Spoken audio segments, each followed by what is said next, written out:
Hello नमस्कार दोस्तों, मैं हूं आप लोगों का प्यारा दोस्त अनुराग और आप देख रहे हैं टेक्निकल अनुराग यूट्यूब चैनल।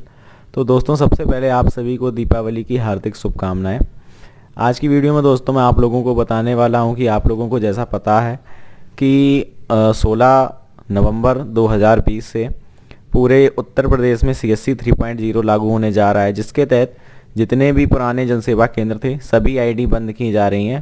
सभी पुरानी ई डिस्ट्रिक्ट पर चालू आईडी बंद की जा रही हैं तथा नए सिरे से नए डिजिटल सेवा प्रोवाइडर द्वारा आपका जनसेवा केंद्र वितरण किया जा रहा है। तो इसकी पूरी प्रक्रिया में आप लोगों को, ये फाइनल वीडियो है, किन किन ज़िलों में कौन कौन से DSP हैं, कैसे आपको नया केंद्र लेना है और पुरानी आईडी है उसको किस प्रकार से चालू रखना है, ये सब आपको इस वीडियो में बताने वाला हूँ।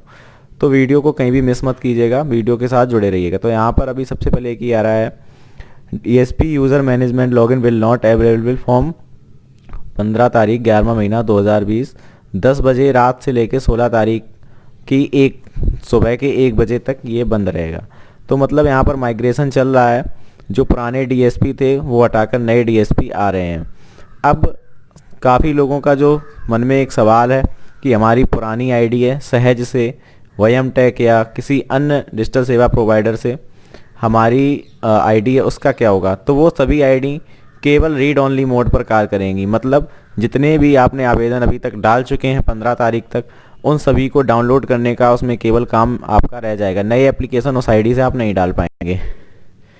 तो और सब डाउट मैं क्लियर करना चाहूँगा कि जो CSC e governance service India limited अपनी जो दिनेश त्यागी वाला CSC है, इसको केवल अभी उत्तर प्रदेश के 40 ज़िलों का ही काम मिला है, सभी ज़िलों का काम नहीं मिला है।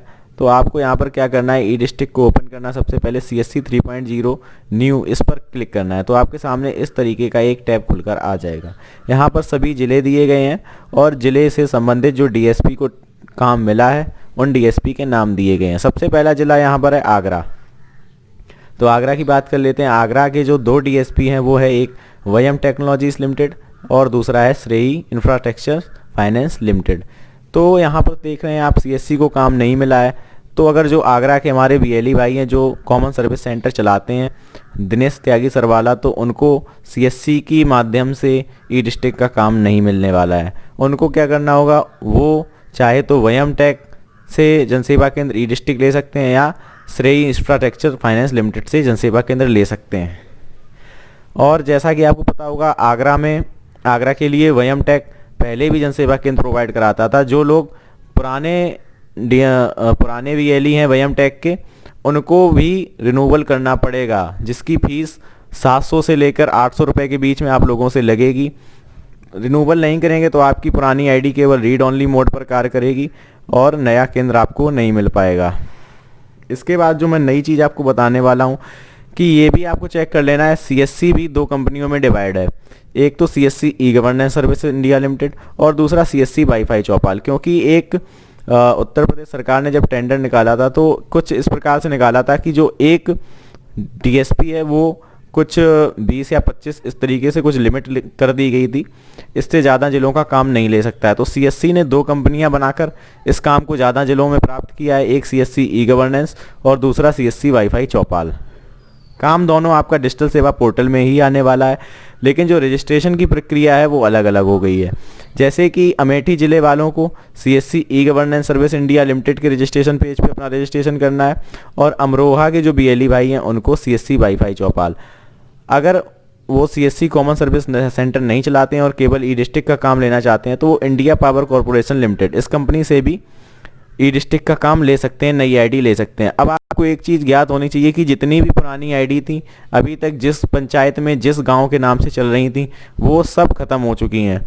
अब उनका कार्य नए सिरे से मिलेगा। अगर नया BLE वहाँ पर न्यू रजिस्ट्रेशन करके फीस पेमेंट कर देता है, उसको आवंटित हो जाती है, तो वो जगह फिल हो जाएगी, वो पंचायत आपकी फिल हो जाएगी। ये बिल्कुल पहले आओ पहले पाओ के बेस पे काम हो रहा है। अगर किसी ने रजिस्ट्रेशन कर दिया, आपको लेट हो गया, तो आपको फिर उस पंचायत का काम नहीं मिल पाएगा। आप तुरंत दूसरी पंचायत में अगर अपने गांव के आसपास के किसी अन्य गांव का जल्द से जल्द रजिस्ट्रेशन कर दें, नहीं तो आपको किसी भी तरीके से ई डिस्ट्रिक्ट का काम नहीं मिल पाएगा। प्रत्येक गांव में केवल 2 जनसेवा केंद्र हो सकते हैं, ऐसा इस टेंडर में बताया गया था। तो एक डीएसपी को केवल एक केंद्र देने का, एक गांव में एक केंद्र देने का काम मिला है। तो सबसे पहले बता देते हैं, जैसे जिस जगह पे सीएससी का ना तो सीएससी वाईफाई चौपाल, जिस ज़िले में ना तो सीएससी ई गवर्नेंस है, तो उनको जैसे अयोध्या है तो यहाँ पर केवल वाईएम टेक को काम मिलेगा। वाईएम टेक से आप जनसेवा केंद्र ले सकते हैं और बीएलएस इंटरनेशनल सर्विस लिमिटेड से ले सकते हैं।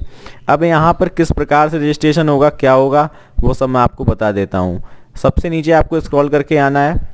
सबसे पहले देख लेना है आपके ज़िले का डीएसपी कौन है और कौन सा डीएसपी है, तो उसी का रजिस्ट्रेशन आपको यहाँ पर करना है। अपने ज़िले का डीएसपी चेक करने के बाद आपको नीचे आना है। यहाँ पर सभी डीएसपी की रजिस्ट्रेशन लिंक दी गई हैं। पुरानी आपकी आईडी है उसको भी आपको रिन्यूअल डाल देना है।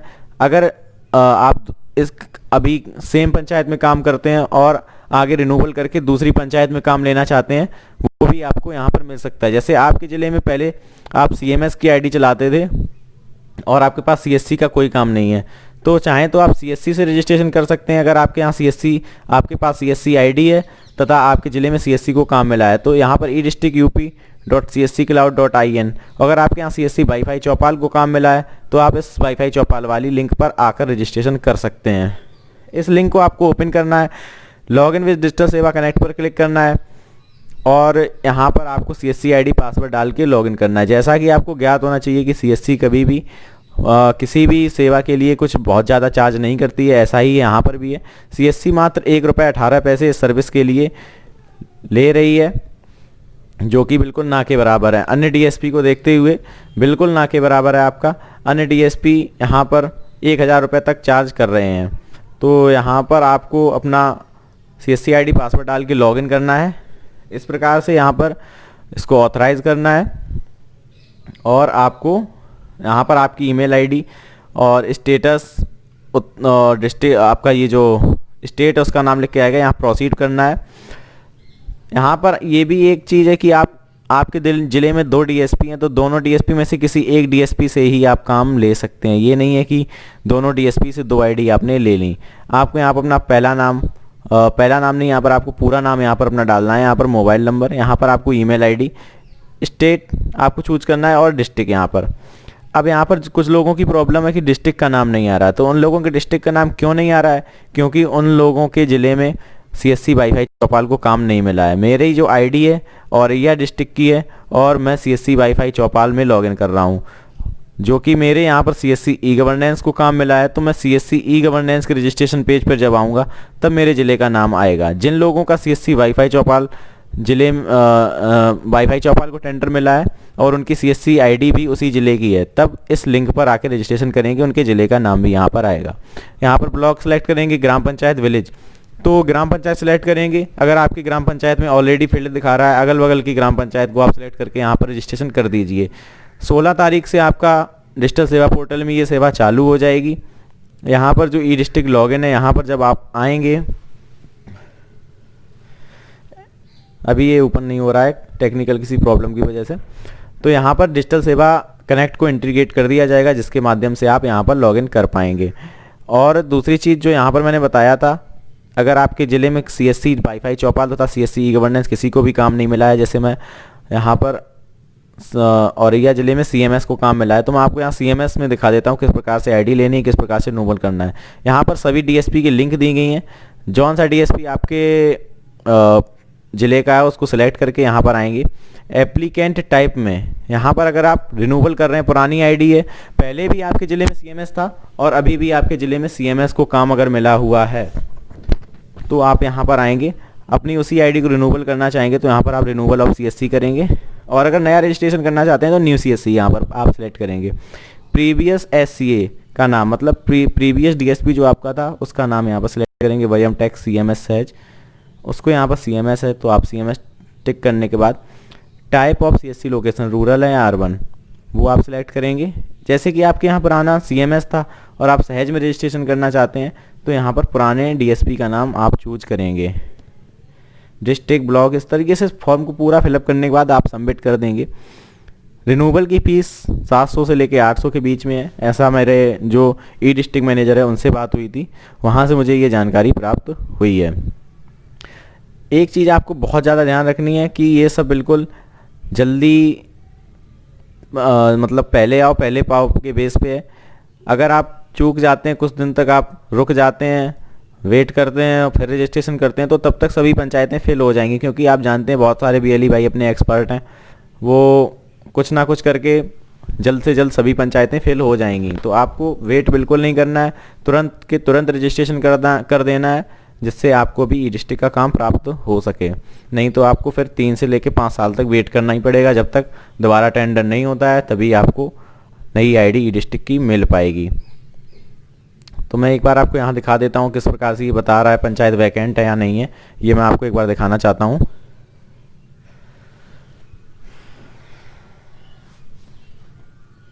यहाँ पर जब आप अपना विलेज का नाम सेलेक्ट करेंगे तो ये बता देगा ये विलेज में अभी जगह खाली है या नहीं है, कि फेल हो चुकी है। तो इस तरीके से आपको कर देना है। और कोई भी अगर प्रॉब्लम आती है तो आप कमेंट कर सकते हैं। धन्यवाद।